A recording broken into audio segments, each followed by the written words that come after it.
Welcome to another video of TDX. And finally, the attack helo, or rather helicopter, is finally in-game. This was teased a long time ago, about 2 years ago, and it's finally in the game. For the low cost of 82,000 ago. Come on now, everyone has that to spare. Just buy it. Or. And also the new SENTRY tower as well. 10 new maps. Go ahead and grind out those medals, fellas, because that's actually a lot of gold. You can view them here, by the way, to see which ones you don't have completed. Like, I got some here, but, you know, a lot of them I don't have. You can now view loadouts. This has been a highly requested thing. So now you can actually see who has what now. Vending machines are now functional. Yes! I delayed the update solely for this little thing right here. Interact. 5 gold each, by the way. Let me get a bag of chips. Oh, I got a bag of chips. I don't like the game just for that. Tons of balancing changes. Golden Juggernaut primarily being buffed, and Slimer finally being nerfed. I did say I was going to nerf that to the ground later on. And now, console players can play the game better. Also, we did have this ready, but we didn't put it in yet. That'll come in tomorrow. This is one of the new maps, but I want to do something better. Oh, yeah, guys, check out this map. Yes, sir, I put a lot of effort into this map, all right? This is a map I did make, though. It is definitely advisable to bring Patrol Boat on this map. So, Attack Helo is finally in the game after 2 years. And on base level, you have two choices. You can either just make it go to a point on the map, and it'll move to that selected area, or you could click on this button, which will make it follow you around the map as you proceed to walk around. This is great to sort of target it without using your mouse, because I'm aware you guys want to like use something else here, and that is kind of hard to do both of those at the same time. So this is, I think, a lot better, because now you could use your character to go ahead and move around the battlefield. Anyways, you get your standard upgrades here. I mean, you can pretty much double your DPS for the low price of 1,000. Pretty good deal, pretty good deal. And, you know, just some upgrades of that nature. Now, here's where things get interesting. So on Path 1, we have the ability to now gain Pursuit, which this will just simply go to the first zombie on the map and keep pursuing, as you know, the name says Pursuit, and it'll lock on by itself, so you don't really need to worry about it too much of trying to guide it.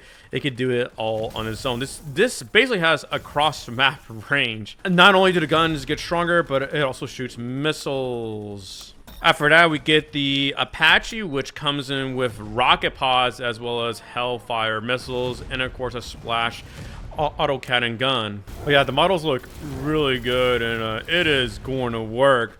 Now, this is definitely one of the most expensive towers in game, because now you can upgrade to the War Apache for $210,000. This grants almost 2,000 DPS in the game, and again, it still has the Pursuit mode, which will pretty much give it across the map range. I don't even think we need to back up this chopper here. It just seems to be destroying everything as you speak. Even with the massive clone armies, it just doesn't matter, dude. It's getting so close to the end, but it doesn't matter, and it wipes out everything. It completely destroys everything. And yes, you can be dumb and place your helicopter all the way over there if you really want to.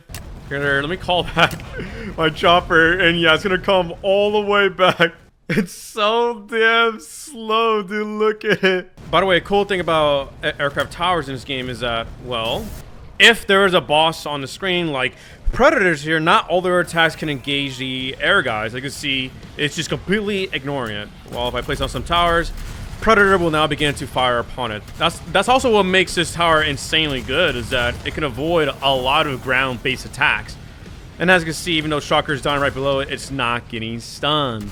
Ooh, revive abomination. This is just 2 Apaches going to work, dog.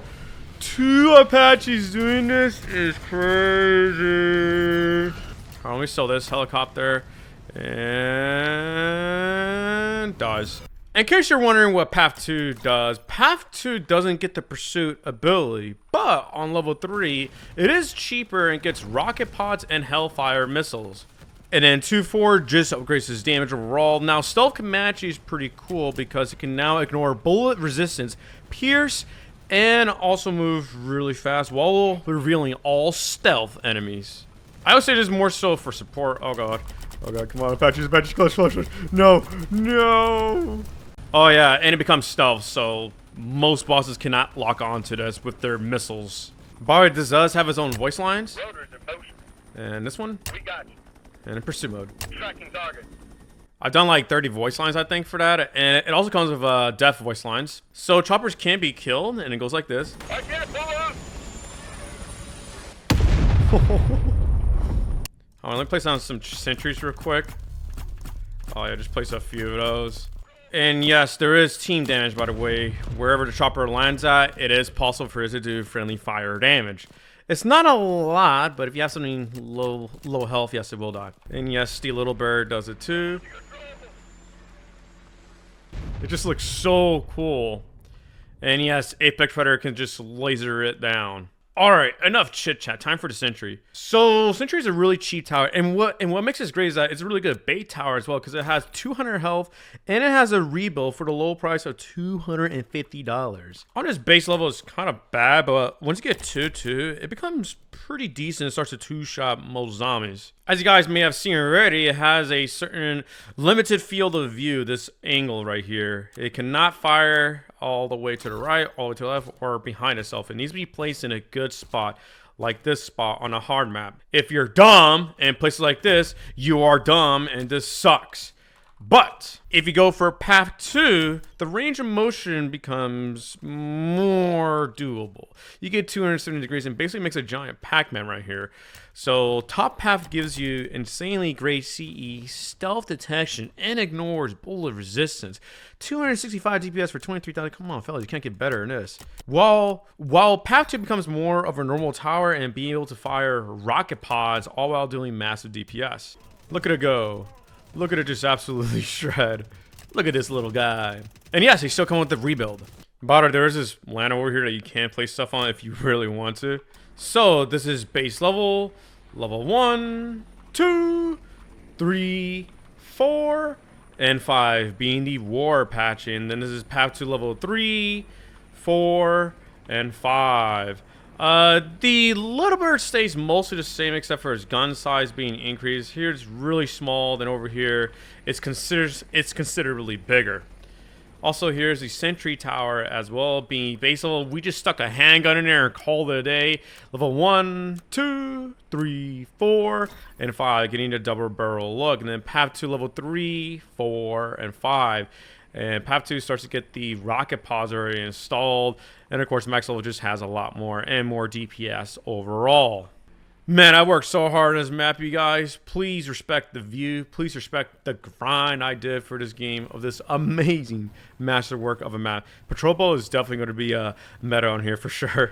This is what it looks like when all the choppers die, by the way, at once.